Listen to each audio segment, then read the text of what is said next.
Hi, my name is Annalisa, and this is my first video for week 1 of the novel Middlesex. The 3 devices I chose for this novel was Relational Exploration and Challenge. My first 2 devices are on book 1, and my last one is on book 2. So for my first one, it was Relational, and it's on the chapter An Immodest Proposal, and the quote I used was on page 42, and it says, "After all, neither Cal nor Calliope could have come into existence without what happened next." And upon reading this quote and then reading what continually happens in the story, it reminded me of the book Oedipus Rex. They both have a background in Greek mythology and as well as ancestry. This ancestry affected their family lives in a negative way in both books. In Oedipus Rex, Oedipus kills his father and gets together with his mother.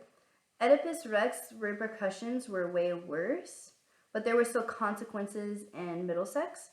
Because Desdemona and Lefty got married, Cal has a genetic mutation on her 5th chromosome, causing her to be transgender. My second device was Exploration.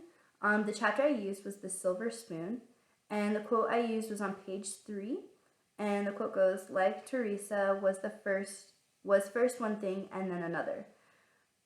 So I looked this up on Encyclopedia Mythica, who Teresa was. Eventually Teresa is a blind prophet, but originally he was just a man that was walking through the woods when he encountered 2 great serpents. He struck them with a staff and it turned him from a man to a woman. 7 years later, he went through the same place and he also found 2 serpents, which he then again hit them with the staff and turned from a woman back into a man. I feel like this was brought up and compared to Cal in the book because at first she was born a woman and later she felt like she was more like a man, and so I feel like that's why she compared herself to Teresa. My third device was Challenge, and again it's from book 2.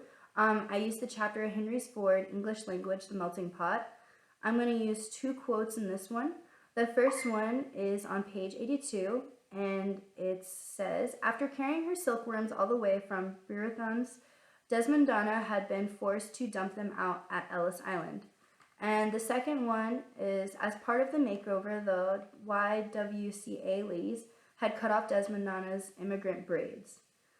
I think those 2 things that she lost, because the silkworms were super important to her as well as her hair in her old life.